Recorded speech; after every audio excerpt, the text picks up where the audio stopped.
ሁላችንም ከሞላ ጎደል ከሚከተሉት ሁኔታዎች ጋር ተመሳሳይ የሆነ ነገር አጋጥሞናል። ለምሳሌ የምንፈልገው ወይም የምንመካበት ሰው ተገቢውን ትኩረት እየሰጠን አይደለም። ብንደውልለትም ጥሪያችንን አይመልስም። በዚህም ብስጭት ተሰምቶን ስሜታችንን እንገልጻለን፣ ወይም ምላሽ ለማግኘት የምናደርገውን ጥረት እጥፍ እናደርጋለን። ወይም ፕሮጀክታችንን በጥሩ ሁኔታ እየሄደ ባለመሆኑ ስትራቴጂ ወስነን ተገቢውን እርምጃ እንወስዳለን። ወይም ወደ ህይወታችን የመጣ አዲስ ሰው ባለው አዲስ ጉልበትና መስህብ ተማርከን ጓደኛሞች እንሆናለን። ከዚያ ሳምንታት ሲያልፉ የሆነውን ነገርና የሰጠነውን ምላሽ እንደገና ለመገምገም እንገደዳለን። የዚያን ጊዜ አዲስ መረጃ ወደ ብርሃን ይመጣል። ያ ስንፈልገው የነበረው ምላሽ ያልሰጠን ሰው ለካ ራሱም በስራ ተወጥሮ ነበር። ረጋ ብለን ብንጠብቅና ያን ያህል ትዕግስት ባናጣ ኖሮ ውድ አጋራችንን ባልገፋነው ነበር። ለመፍታት እየሞከርነው የነበረው ችግር ያን ያህል አጣዳፊ አልነበረም። ነገሩን ያባባሰው በችኮላ ውጤቱን በመፈለጋችን ነው። ስለሆነም እርምጃ ከመውሰዳችን በፊት ስለ ነገሩ የበለጠ ማወቅ ነበረብን። ያ አዲስ ያገኘነው ጓደኛም ማራኪ መሆኑ ያበቃል። በእርግጥም ጊዜ እያለፈ ሲመጣ ያ ሰው አጥፊና ከማህበረሰቡ ጋር የማይጣጣም ባህሪ ያለው መሆኑ የሚገለጥና ከእርሱ ወዳጅነት ለመፈወስ ዓመታት የሚወስድብን ይሆናል። ከዚያ ሰው ጋር ትንሽ ርቀት መፍጠር ሳንዘገይ ማስጠንቀቂያዎችን እንድናይ ያደርገን ነበር። ወደ ህይወታችን መለስ ብለን ስንመለከት ደግሞ ትዕግስት የሌለንና ለነገሮች ከመጠን በላይ የተጋነነ ምላሽ የመስጠት ዝንባሌ ያለን መሆናችንን እናያለን። በጊዜ ሂደት በዚያ ጊዜ ያመለጡን ግን ቆይቶ የበለጠ ግልጽ የሚሆኑልን የባህሪ ንድፎችን እናስተውላለን። ይህ ማለት ጊዜ የሁሉም ታላቅ አስተማሪና እውነትን ገላጭ በመሆኑ አሁን ባለንበት ቅጽበት የሚጎድለን እይታ በጊዜ ሂደት ወደ ኋላ መለስ ብለን ስናየው የበለጠ እውነቱን እንድናውቅ የሚያደርገን መረጃ የምናገኝበትና በግልጽ የማይታየን የነበረው ነገር ሁሉ አሁን ቁልጭ ብሎ እንዲታየን የሚያደርግ ይሆናል። እስቲ ይህን ሁኔታ ከእይታ ክስተት ጋር እናነጻጽረው።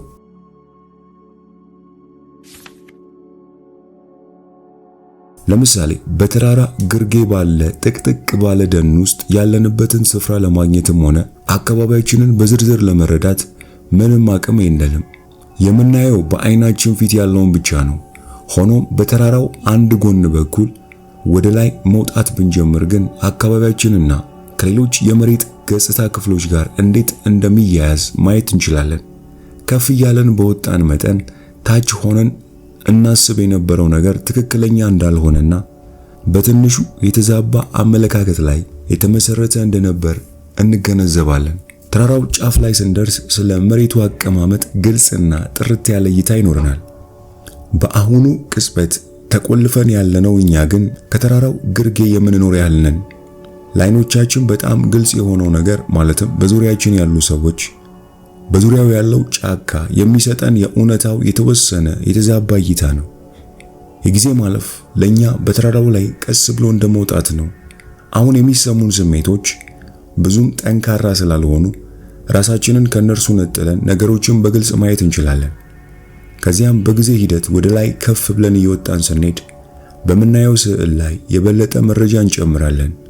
ሁኔታው ከተከሰተ ከ3 ወራት በኋላ ያየነው እውነታ ከዓመታት በኋላ ስናየው የምንረዳውን ያህል ትክክል አይሆንም። ማስተዋል ወደኛ የሚመጣበት ጊዜ በጣም የሚዘገይ ይመስላል። ሆኖም ግን እኛ የሰው ልጆች አሁን ባለው ቅጽበት ላይ ለራሳችን ሰፊ እይታ የምንሰጥና ተጽዕኖ የምንፈጥርበት መንገድ አለ። ይህንን የአርቆ ተመልካች እይታ ብለን ልንጠራው እንችላለን። ይህም የሚከተለውን ሂደት ይጠይቃል። በመጀመሪያ ችግርን ወይም ግጭትን ወይም አንዳንድ አስደሳች አጋጣሚዎችን ስንጋፈጥ በወቅቱ ካለው የነገሩ ግለት ተነጥለን እንዲሆን ራሳችንን እናሰልጠን።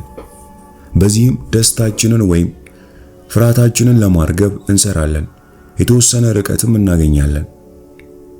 በመቀጠል አመለካከታችንን ማሳደግና ማስፋፋት እንጀምራለን። እያጋጠመን ያለውን የችግሩን ሁኔታ ግምት ውስጥ በማስገባት ወዲያውኑ ማብራሪያ ለማግኘት ብቻ ሳይሆን ሌሎች ሊሆኑ የሚችሉ ነገሮች መኖራቸውንና እዚያ ውስጥ የተሳተፉትን ሌሎች ሰዎች ያነሷቸውን ነገሮች ግምት ውስጥ በማስገባት በጥልቀት እንቆፍራለን።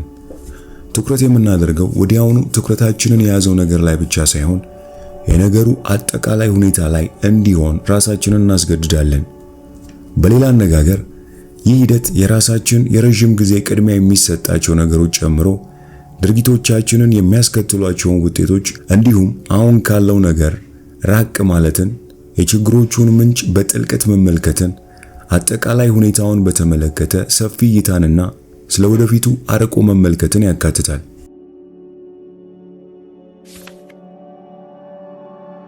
የሰው አእምሮ በዝግመተ ለውጥ ሂደት ውስጥ የተነደፈው የአንድን ክስተት ሙሉ ምስልና አገባብ ለመመርመር ሳይሆን በቀጥታ ወደሚታዩ አስደናቂ ባህሪያት እንዲሄድ ነው።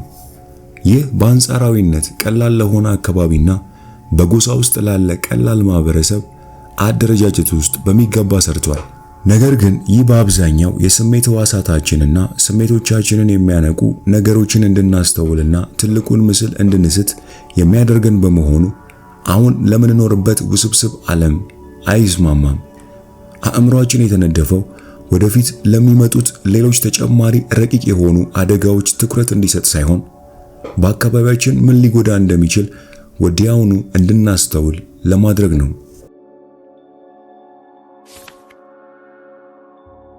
በተጨማሪም በረጅም ጊዜ መጥፎ መዘዞች እንደሚያስከትል እያወቅን ፈጣን ደስታ የሚሰጡ ነገሮችን የመያዝ ዝንባሌዎችን እናሳያለን። ሰዎች የሚያጨሱት፣ የሚጠጡት፣ አደንዛዥ እጾችን የሚጠቀሙት ወይም ሌሎች ራሳቸውን የሚጎዳ ባህሪ ውስጥ የሚገቡት ጉዳቱ ፈጣንና ወዲያውኑ የሚታይ ባለመሆኑ ነው። በዚህ ውስብስብ በሆነ ዓለም ውስጥ ወደፊት ከሚመጡ እጅግ በጣም ብዙ አደጋዎች ጋር የአጭር ጊዜ ዝንባሌዎቻችን ለደህንነታችን ቀጣይነት ያለው ስጋት ይፈጥራሉ። በቴክኖሎጂ ምክንያት ትኩረታችን እየቀነሰ ሲሄድ ደግሞ ስጋቱ የበለጠ ከፍ ያለ ይሆናል። እኛ በብዙ መልኩ የምንገለጸው ከጊዜ ጋር ባለን ግንኙነት ነው። ለምሳሌ ለምናየውና ለምንሰማው ምላሽ ስንሰጥ፣ በእያንዳንዱ አዲስ አስደናቂ ዜና ከደስታ ወደ ፍርሃትና ድንጋጤ ስንወዛወዝ፣ ወደፊት ስለሚመጡ መዘዞች ሳናስብ ተግባሮቻችንን በተቻለ መጠን ደስታን ለማግኘት ስናውል በኒውሮሎጂካዊ ስሪታችን ውስጥ በጣም ጥንታዊና አጥፊ ለሆነው እንስሳዊ ተፈጥሯችን እየተሰጠን ነው ማለት ይቻላል። ከዚህ ሁኔታ በተቃራኒ ለመሄድ ስንጥር የምናደርገውን ነገር ውጤትና የረጅም ጊዜ ቅድሚያ የምንሰጣቸውን ነገሮች ባህሪ በጥልቀት ስናጤን ማሰብ እንደሚችል እንስሳ ሰብአዊ አቅማችንን እውን ለማድረግ እየጣርን ነው ማለት ነው። አርቆ ያለማየት አስተሳሰብ ተላላፊ ሊሆን እንደሚችል ሁሉ አርቆ የማሰብ አመለካከትም ጥበብን ያቀፈ አንድ ግለሰብ በዙሪያው ባሉ ሰዎች ላይ እጅግ በጣም አዎንታዊ ተጽዕኖ እንዲኖረው የሚያደርግ ነው።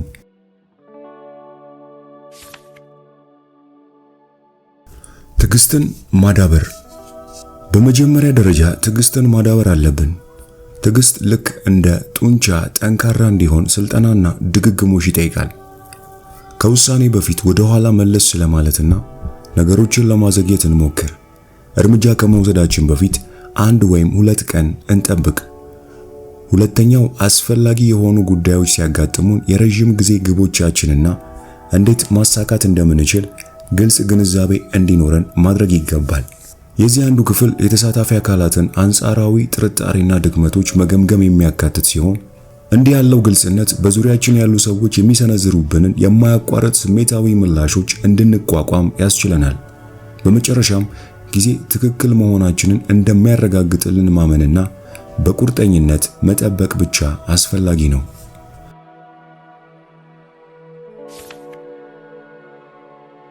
አብዛኞቻችን የምንኖረው በአንጻራዊ ጠባብ በሆነ የጊዜ ገደብ ውስጥ ስለሆነ በአጠቃላይ የጊዜ ማለፍን እንደ እርጅና እንዲሁም ወደ ሞት መቅረብ ካሉ አሉታዊ ነገር ጋር የማያያዝ ነገር አለን።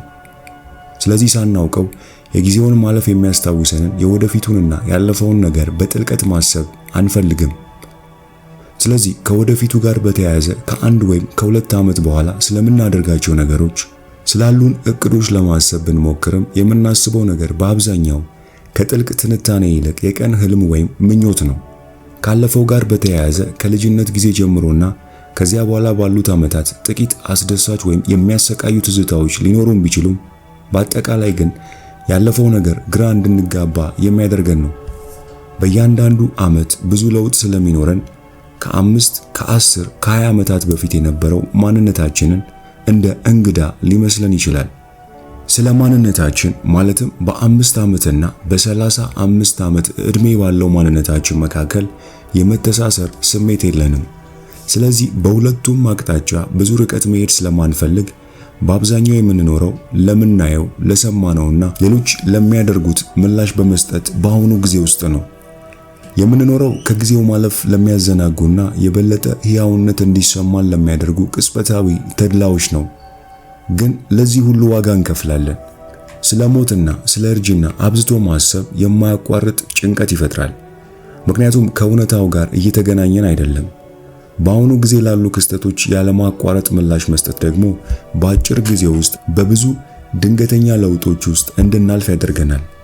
ይህ ደግሞ ሕይወት በሁኔታዎች ፍጥነት ልክ እያለፈች ስለሚመስለን ጭንቀታችን እንዲጨምር ሊያደርግ ይችላል። እንደ ሰው ተፈጥሮ ተማሪና እንደ አንድ ሰብአዊ እንስሳ ትልቅ አቅም ላይ መድረስ እንደሚፈልግ ሰው ያንተ ተግባር በተቻለ መጠን ግንኙነትህን በጊዜ ውስጥ ማሳለፍና ማቀዝቀዝ ነው። ይህ ማለት የጊዜ መገስገስ እንደ ጠላት ሳይሆን እንደ ታላቅ ወዳጅ መመልከት ማለት ነው።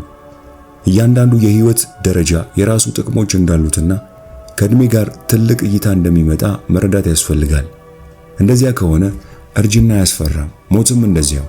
እያንዳንዱ ቅጽበት ምርጥ በሆነ ሁኔታ እንድትጠቀምበት የሚያነሳሳ የጥድፊያ ስሜት የሚሰማ ወዳጅ ይሆናል። ጊዜ ታላቅ አስተማሪህና ጌታህ ነው። በጥልቅ የሚነካህም የአሁኑ ጊዜ ነው። አሁን ያጋጠመ ችግር ከዓመታት በኋላ አስፈላጊ እንደማይመስል ማወቅ ጭንቀትህ እንዲቀንስና ቅድሚያ የምትሰጣቸው ነገሮችን ለማስተካከል ይረዳሃል። ጊዜ የዕቅዶችህን ድክመቶች እንደሚገልጥ በማወቅ የበለጠ ጠንቃቃ ትሆናለህ። ከወደፊቱ ጋር በተያያዘ ስለ ረጅም ጊዜ ግቦችህ በጥልቀት ታስባለህ። ያስቀመጥካቸው ግቦች ግልጽ ያልሆኑ ህልሞች ሳይሆኑ ተጨባጭ ዓላማዎች መሆናቸውን በመረዳት ወደ እነርሱ ለመድረስ የሚያስችል መንገድ ታዘጋጃለህ። ካለፈው ጋር በተያያዘ ከልጅነትህ ጋር ጥልቅ የሆነ የግንኙነት ስሜት ይሰማሃል። አዎ፣ ያለማቋረጥ እየተለወጥክ ነው። ነገር ግን እነዚህ ለውጦች በገጽታ ላይ ናቸው። እናም የእውነተኛው ለውጥ የሚመስል ስሜት ይፈጥራሉ። በእርግጥ ባህሪ ለተወሰኑ ተግባራት ካሉ ዝንባሌዎች ከመውደዶችና አለመውደዶች ጋር በመጀመሪያዎቹ የልጅነት ዓመታት ውስጥ የተቀነባበረ ነው። እድሜ እየጨመረ ሲመጣ ደግሞ ይህ ባህሪ ይበልጥ ግልጽ እየሆነ ይሄዳል። ባለፈው ጊዜ ከነበረው ማንነትህ የመገናኘት ስሜትህ ጠንካራ የማንነት ሂደት ይሰጣል። የምትወደውንና የምትጠላውን ታውቃለህ። ማን እንደሆንክ ታውቃለህ። ይህ ወደ ጥልቅ ናርሲሲዝም መውረድን ለመቃወም የሌሎችን ስሜት የመረዳት ባህሪን ለማዳበር የሚረዳህን ራስን መውደድ እንድትለማመድ ይረዳሃል። መነኩሴ አይደለህም። ስለዚህ ልክ እንደ ማንኛውም ሰው አሁን ባሉትና በሚያልፉት ነገሮች ትደሰታለህ። ከወቅቱ ፋሽኖችና ከአሁን የህይወት ፍሰት ጋር ትገናኛለህ።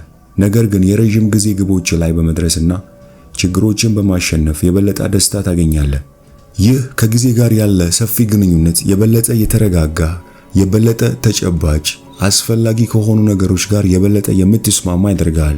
በተጨማሪም እኛ ሰዎች ልንጠቀምበት የጀመርነውን እምቅ ኃይል የምትጠቀም ማለትም አሁን ላይ ስለሚሆነው ነገር የሰዎችን የማይቀር ከመጠን ያለፈ ምላሽ የምትቋቋምና ወደፊት አርቀ የምታይ በህይወት ውስጥ የላቀ ስልት አዋቂ ያደርጋል።